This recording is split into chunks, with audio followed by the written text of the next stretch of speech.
I'm Kana Whitworth here in Los Angeles, and we're starting right now with some breaking news. Defense Secretary Lloyd Austin is now confirming a U.S. airstrike on a weapons storage facility in eastern Syria. Austin describing it as a self-defense strike that involved 2 U.S. F-15 fighter jets.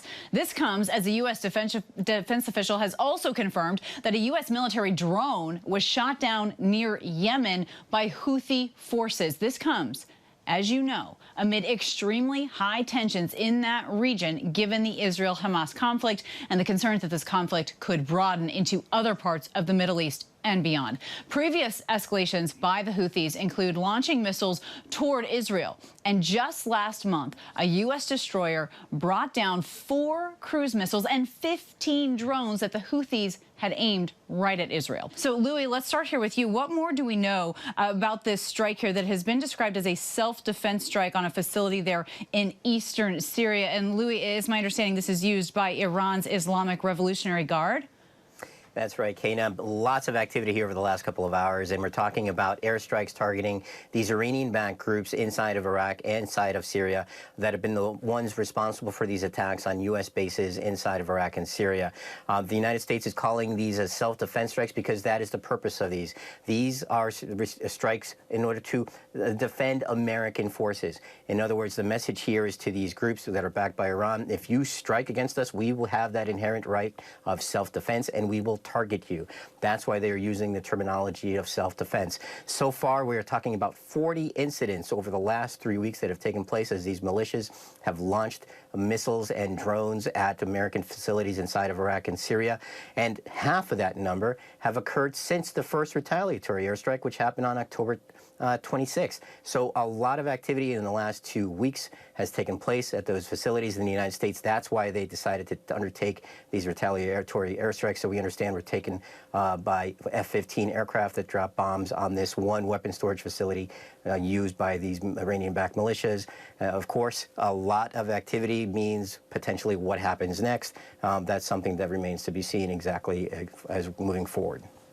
Yeah, Louis, that is really concerning when you talk about all that activity there. And Mick, as we take this to you, I'm reading from some of your notes and your conversations that we've had here, Mick, that you say really a good defense is a good offense. So for the U.S. to respond in this manner, are they doing enough? Will things like these kind of responses, these retaliatory strikes, deter any future aggression? So, Kana, that's to be determined, right? So the only way you can find out whether deterred is if there's continuation of strikes against our positions in Syria and Iraq.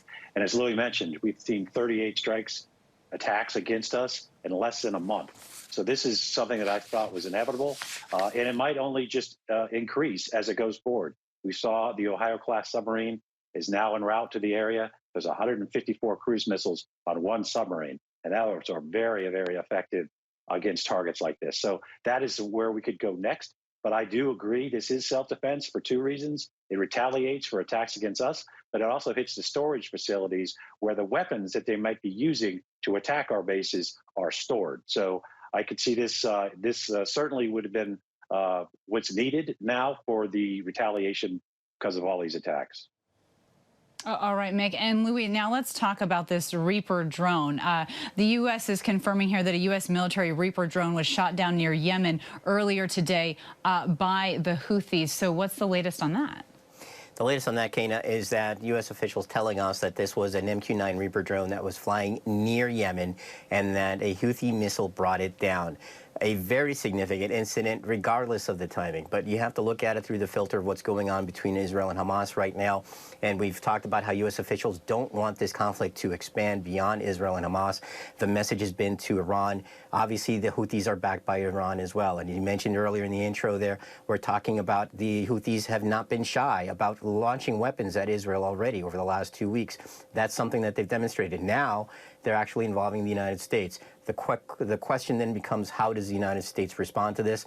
We've always heard that if the United States is going to respond, that it is going to be at a time and place of our choosing. That's one of the reasons why these retaliatory airstrikes that we've talked about earlier have taken just 2 weeks after the earlier strike. So it's one of these things where the United States chooses and determines, first off, do we need to retaliate? And now we have to look at it through this filter. It may be an instance where the United States decides that Maybe it's too risky to retaliate. Maybe it's time that we do. So it's a very concerning situation, and again, very busy afternoon here at the Pentagon. Yeah, I bet, Louis. And Mick, what is your take on that? As Louis just described here, essentially, this fine line that the U.S. is walking right now and not wanting to cross this so-called red line here. That's right. So the Houthis are an Iranian-backed group in Yemen, and most of all their advanced weapon systems come from Iran. So this is, of course, a drone, so it's unmanned, but it is $30 million, and it was in international airspace. So the U.S. is going to have to come up with a way to retaliate for these type of actions, or it's just going to continue and increase. And so that is significant. At the same time, as Louis mentioned and you mentioned, at the same time, we're trying to make sure the Houthis stay out of a potential growing conflict in Israel. And that is something the U.S. is very keen on doing. Certainly. Mick Mulroy and Louis Martinez, thank you so much for your perspective and your reporting tonight. We appreciate it.